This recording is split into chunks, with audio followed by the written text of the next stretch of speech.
জয় শনিদেব। আজকে আলোচনা করব কন্যা রাশির সম্বন্ধে। কন্যা রাশি যদি আপনার হয়ে থাকে তাহলে ভিডিওটি দেখতে হয়, অথবা আপনার কন্যা লগ্ন তাহলেও কিন্তু আপনি ভিডিওটি দেখতে হয়, অথবা আপনার নাম রাশি দিয়ে কন্যা রাশি তাহলেও কিন্তু আপনি ভিডিওটি দেখতে হয়।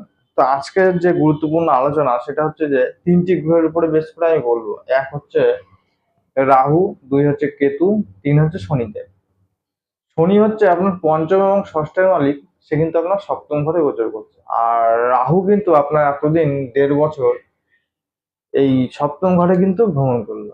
রাহু সপ্তম ঘর ছেড়ে আপনার ষষ্ঠ ঘরে ভ্রমণ করবে এবং কেতু থাকবে আপনার দ্বাদশ স্থানে। তো এই হলো 2025-এর তিনটি গ্রহের গোচর। এর ফলে আপনাদের 2025 সালে কেমন রেজাল্ট দেবে সেই বিষয় নিয়ে আলোচনা করব। দেখুন, ভিডিওটি শুরু করার আগে আপনাদের কিছু কথা বলে রাখি, এটা কেবল চন্দ্র রাশির উপরে বেস করে কিন্তু বলা হচ্ছে। এখানে আপনাদের কিছুটা মিলতেও পারে, নাও মিলতে পারে।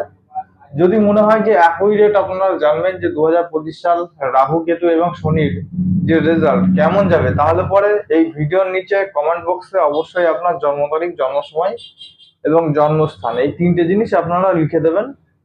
এবং সঙ্গে আপনার পার্সোনাল কোশ্চেন যে কোনো একটা, সেটা স্বাস্থ্য, অর্থ, কর্ম, প্রেম, বিবাহ, বিদেশ যাত্রা, চাকরি, যে কোনো একটা বিষয়ে আপনারা কোশ্চেন করতেই পারেন। তো আমরা আপনার বলে দেবো যে আপনার রাশি কি, লগ্ন কি, নক্ষত্র কি আছে, মহাদশা অন্তর্দশা কি চলছে এবং কতদিন সেটা চলবে, সেটা ভালো না খারাপ।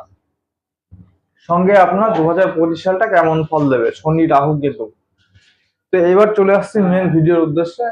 এতদিন আপনার যে রাহু আপনার সপ্তম ঘরে ভ্রমণ করলো, কেতু আপনার লগ্নে, এবার কেতু আপনার দ্বাদশ স্থানে, রাহু কিন্তু আপনার ষষ্ঠ স্থানে ভ্রমণ করছে। তো প্রথমে যেটা আপনার মনে হতে পারে যে এতদিন একটা মাথায় কিন্তু একটা বোঝা চেপেছিল, সেই বোঝাটা আপনার হালকা হবে। যে এতদিন রাহুর যে পরিচালনা, আপনার রাহুর সপ্তম দৃষ্টি আপনার রাশির উপর থাকার জন্য একটা চঞ্চল ভাব বা একটা পেটের প্রবলেম, রাত্রে ঘুমের সমস্যা, একটা অজানা একটা ভয়, তো এই যে জিনিসগুলো, এই জিনিসগুলো থেকে আপনারা কিন্তু রেহাই দেবে রাহু। রাহুর সঙ্গে ষষ্ঠ স্থানে ভ্রমণ করছে, ষষ্ঠ স্থানে এখানে রোগ, ঋণ, শত্রু, রোগ যদি দেখা যায় তাহলে রোগ কিন্তু এখানে আপনার যদি ছোটখাটো কোনো সমস্যা থাকে সেই রোগ থেকে কিন্তু আপনাকে মুক্তি দেবে। কিন্তু যদি দেখা যায় তাহলে শনি কিন্তু আপনার সপ্তম ঘরে গোচর করছে, সঙ্গে শনির কিন্তু সপ্তম দৃষ্টি আপনার রাশির উপর থাকছে। এই রাশির উপর থাকার জন্য আপনার কিছু কমজোরি থাকবে, একটু অলসে ভাব থাকবে, একটু হয়তো গায়ে ব্যথা ট্যাথা হতে পারে, এগুলো ছোটখাটো একটা প্রবলেম দেখা দিতে পারে।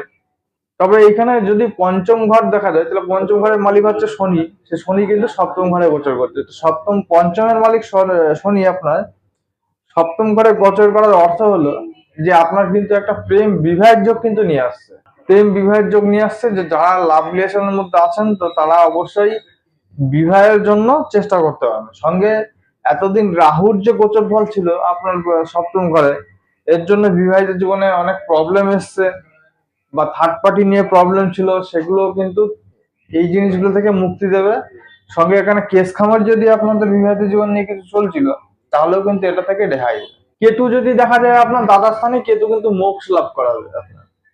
হ্যাঁ, রাত্রে ঘুমের সমস্যা কিছু নিয়ে আসতে পারে, তবে বেটার ফল দেবে। সঙ্গে রাহু আপনার ষষ্ঠ স্থানে, ঋণ যদি দেখা যায় যে এতদিন আপনি ধার দেনায় ছিলেন, সেই ঋণ থেকে কিন্তু আপনাকে মুক্তি দেবে। সঙ্গে কম্পিটিশনের যদি কোনো খেলাধুলা বা এক্সাম বা ইন্টারভিউ আপনার যদি 2025-এ থাকে, তাহলে পরে অবশ্যই রাহু আপনাকে সাপোর্ট করবে, আপনাকে জয়ী করাবে।